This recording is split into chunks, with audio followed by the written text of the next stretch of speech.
Assalamualaikum warahmatullahi wabarakatuh. Setelah sepekan Jokowi ya menghilang dari kamera wartawan ya, yang biasa kita lihat Jokowi begitu senang menampakkan diri, tampil di berbagai media sosial termasuk media mainstream.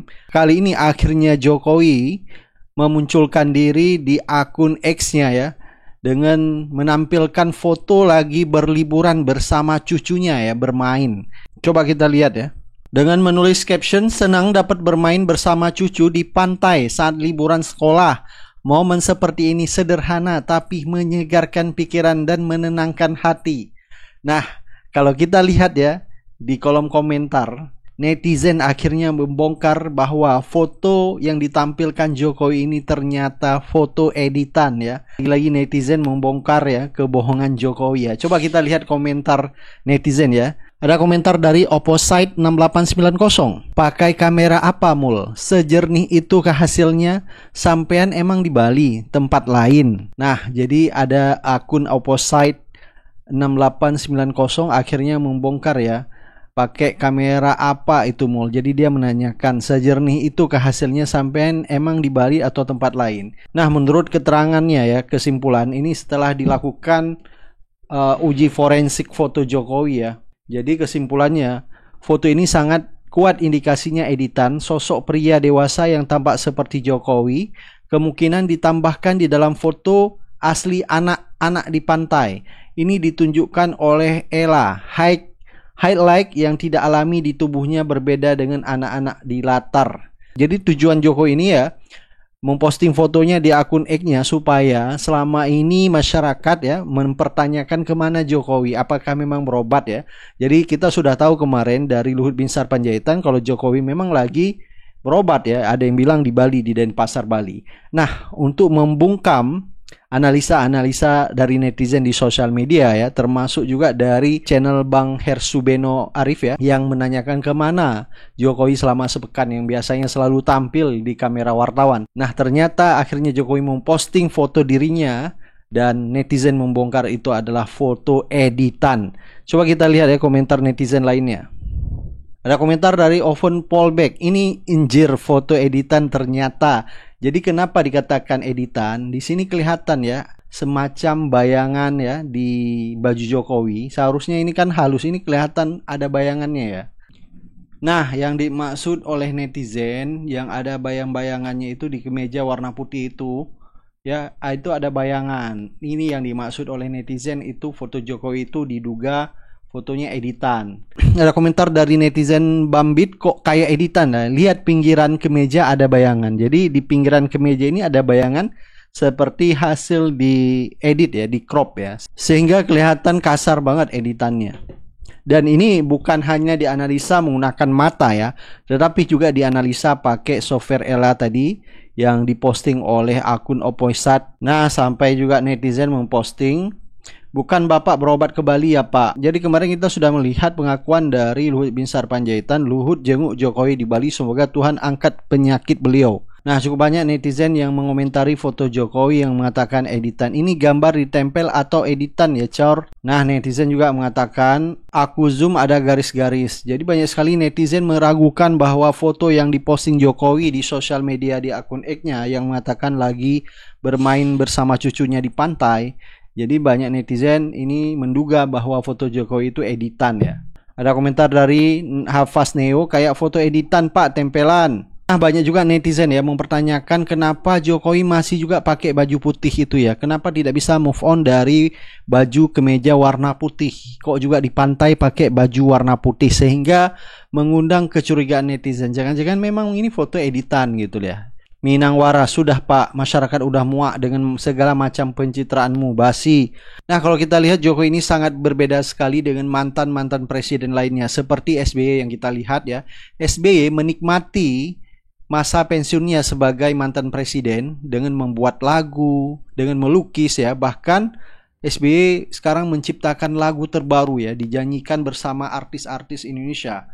Tetapi kalau kita lihat Jokowi ya, yang ada masyarakat ya melakukan gugatan tentang dugaan ijazah palsu. Belum lagi anaknya yaitu Gibran alias Fafa akan dimakzulkan oleh Forum Purnawirawan TNI. Jadi sepertinya ya, masa pensiun Jokowi ini tidak berakhir dengan tenang.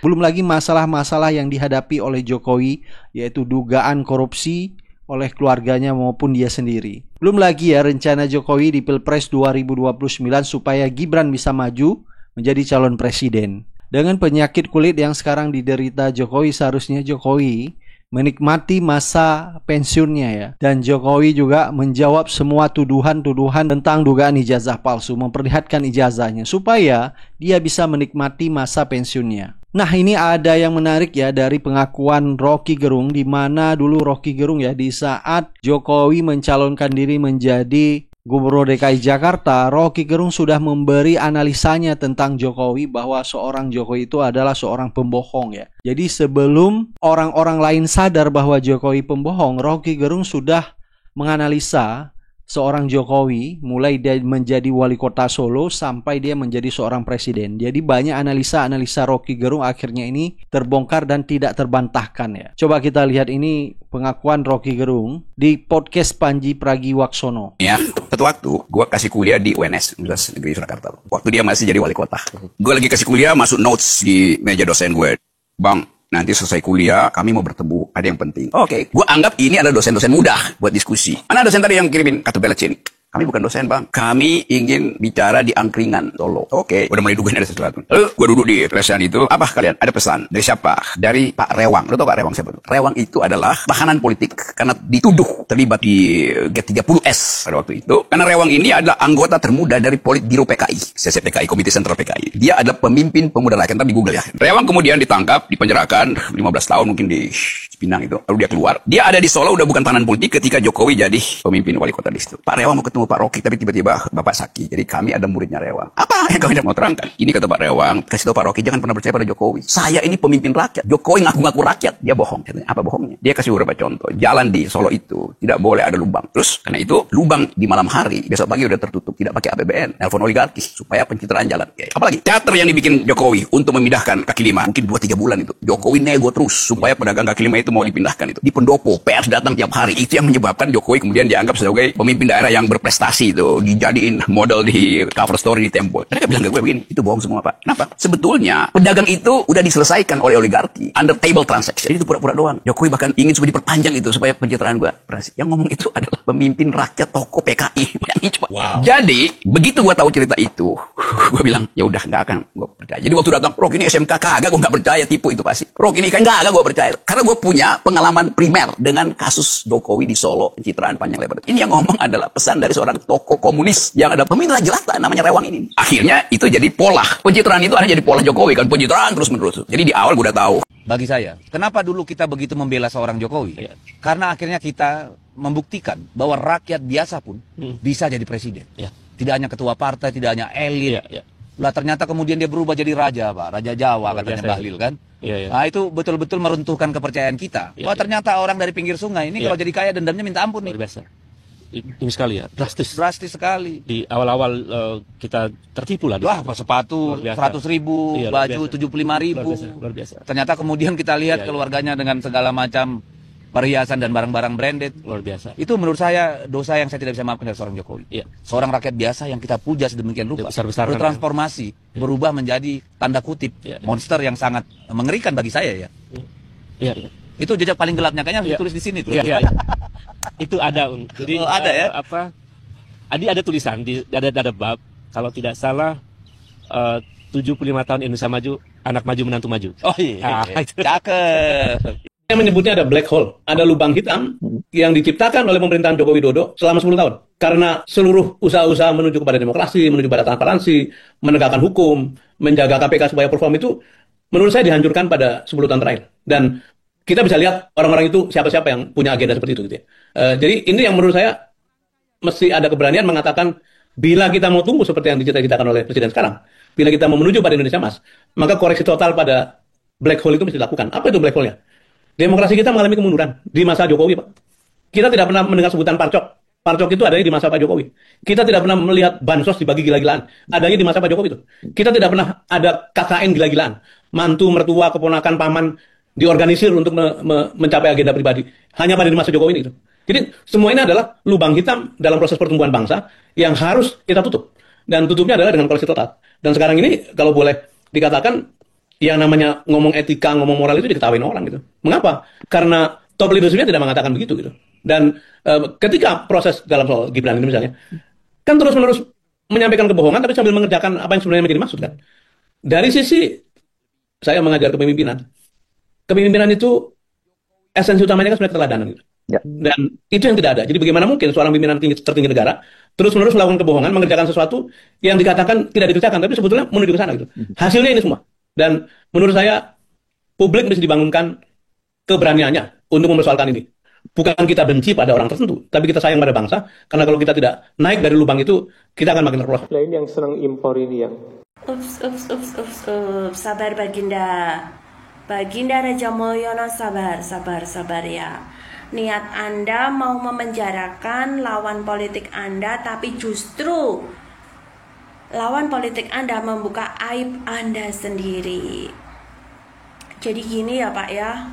Sebelumnya selamat berlibur dulu. Semoga nanti kembali ke Solo udah fresh ya Pak ya.